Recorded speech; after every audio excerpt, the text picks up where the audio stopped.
In the shadowy realm where the supernatural meets true crime, there's a spine-tingling phenomenon that defies explanation. Join us on a journey into the eerie and extraordinary world of ghosts who, from beyond the grave, become unlikely allies in solving their own crimes. From mysterious apparitions to chilling messages, these restless spirits leave investigators baffled and captivated. Uncover the bone-chilling tales of justice served with the spectral assistance of the deceased.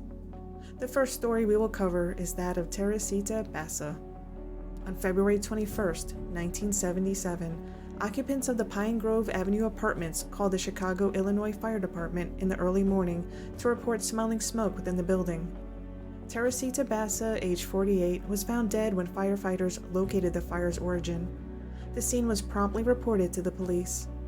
The butcher knife that had been used to kill her was still embedded in her chest after her stabbing. The fact that her naked body was hidden by a mattress led the authorities to believe that assault was the motive, but her autopsy revealed otherwise. A message with the words, "Get theater tickets for AS," was the only clue that was available. It wasn't apparent if the initials represented a name or a business. Teresita Basa immigrated to the U.S. from the Philippines in order to pursue a musical career. She departed her native country after receiving her degree from the University of Assumption, Manila in 1960.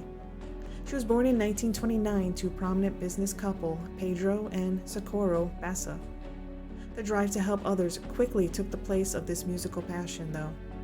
She eventually found employment at Chicago's Edgewater Hospital as a respiratory therapist. Basa went to work as usual before the events that led to her death. According to her friend, Ruth Loeb, she apparently left the hospital around 5:30, spoke to Loeb for about 30 minutes, and then ended the conversation to receive a male visitor whose name she never mentioned. It was also determined throughout the investigations that the victim had a tranquil life, had no enemies who were known to her, and was intelligent and humble, according to her co-workers. But because the fire destroyed the majority of her possessions, the investigation rapidly came to an end. Or did it? Joseph Stachula, the case's lead detective, received a call a few months later that would unravel the mystery. Jose Chua, a physician who worked at Edgewater, revealed to the detective that Remy, his wife, was having visions regarding the killing of Basa. Remy Chua said that her experiences with Basa after Basa's death began in the locker room at work. She began seeing a man's face in her dreams behind that of Basa. If that wasn't frightening enough, he added that Remy would enter a trance and Basa's spirit would communicate with her. "Doctor, I would like to ask for your help. The man who murdered me is still at large. I am Teresita Basa." The couple, also Filipino natives who migrated to America, said they put off speaking to the authorities out of concern that they would come across as ridiculous. They didn't believe that anyone would accept their account as legitimate. But as Basa's visits persisted, they made the decision to call the police, especially after the deceased gave them a name, Alan Showery. Dr. Chua didn't know what to think. He subsequently recalled this during a pretrial hearing. "I was genuinely surprised and nervous when I questioned her name and she said, 'I am Teresita Basa.' But she assured me that I had nothing to fear. She sincerely begged me to assist in solving her murder." Showery was an orderly at the same hospital. Basa claimed that Showery came to her house the night of her murder to repair her broken TV during one of Basa's alleged possessions of Remy's body.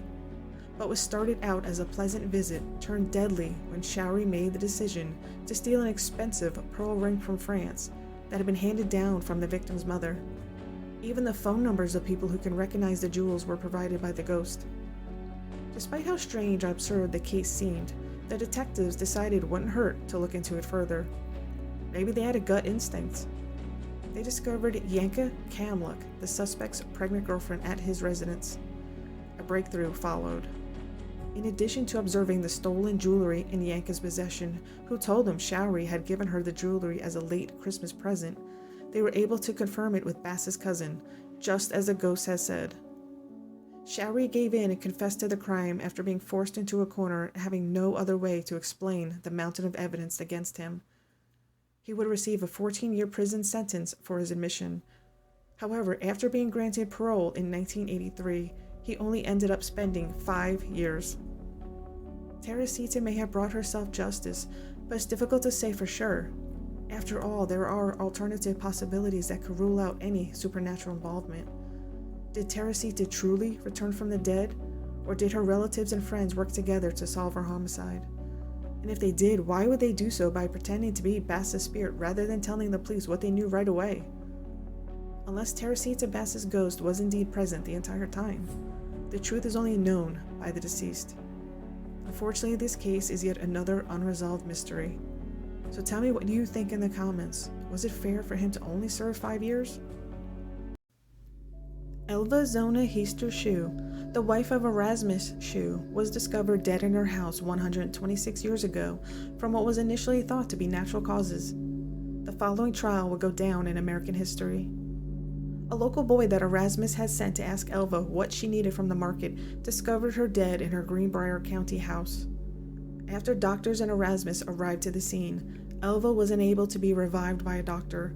Therefore, Erasmus asked that Elva desist from further examination. Another account stated Erasmus purposefully prevented all parties from looking at Elva's neck and head, clutching it with obsession and turning hostile whenever the coroner got anywhere near her. This is why Elva was never adequately examined. Elva was dressed with a high stiff collar and taken to a cemetery nearby where she was interred without a known cause of death. Elva's mother, Mary J. Heaster, claimed to have a vision from her daughter's spirit in the weeks after Elva's passing, telling her that her neck was squeezed off at the first joint. Elva's body was exhumed after this testimony so that a post-mortem exam could be performed in an effort to determine the cause of death. The body's injuries, including a broken neck and a crushed windpipe, were most likely the result of strangulation. Following Mary's testimony, the jury returned in about 1 hour with the finding of first-degree murder, sending Erasmus to the state penitentiary for life. Due to the 1900 flu pandemic, he would pass away only 3 years after beginning to serve his sentence. A reason for the crime was never determined, but Erasmus had a reputation for having a short fuse, and one narrative alleges that he had harmed one of his prior spouses. The case was memorialized by the installation of a state highway monument, which noted that it was the only known case in which testimony from ghosts helped convict a murder. Irish pilot Lieutenant Desmond Arthur, born in 1884, served in the Royal Flying Corps. His name is associated with the spirit rumored to haunt the airfield at RAF Montrose in Montrose, Angus, Scotland, following his crash in Scotland's first fatal aircraft accident.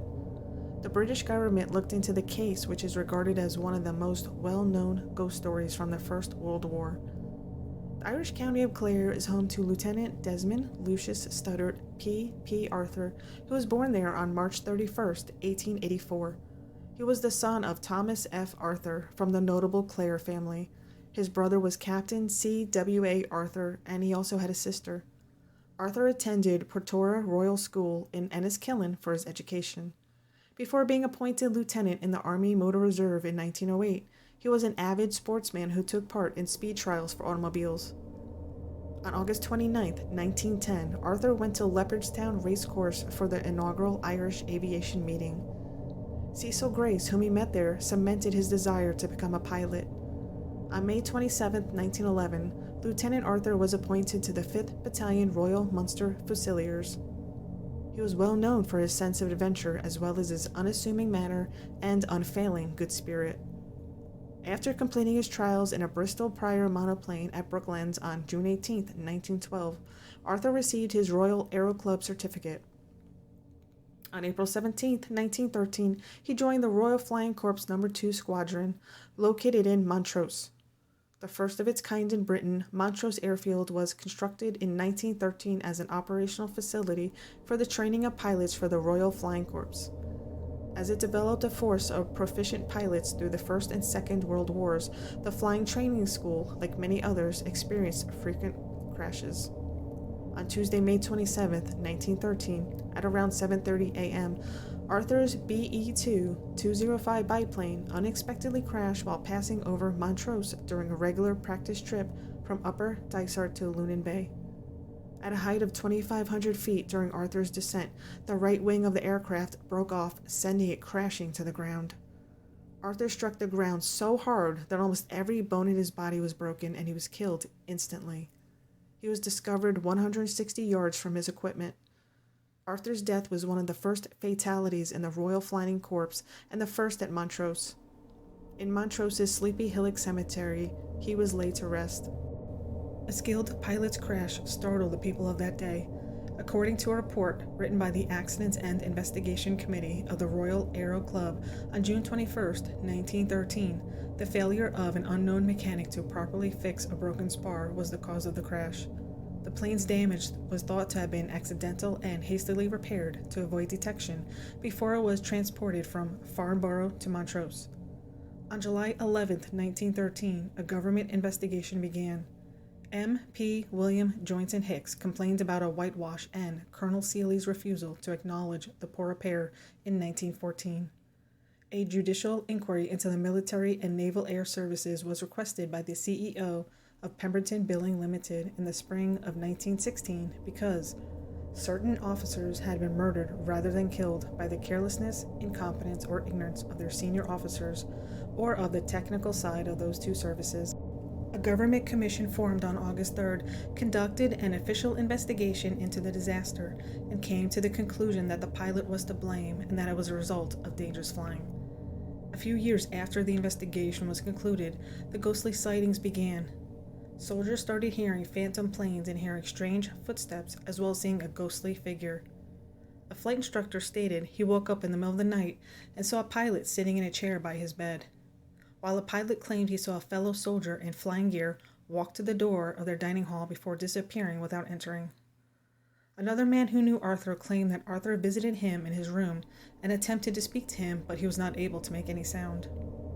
Superstitious pilots began to believe that something was preventing Arthur from moving on because of these sightings. Later, a new inquiry into his death was launched, clearing Arthur of any blame. After his name was cleared, it is said that his ghost made one more appearance in front of 3 of his former peers, grinning at them all before fading away forever. As decades went on, other sightings were reported, and Arthur started to appear often in Montrose lore. He was honored with a wreath-laying ceremony on the 100th anniversary of his death. So what do you think? Was this Desmond, or could it have been the ghost of different pilots who may have been killed in various plane crashes? Let me know in the comments.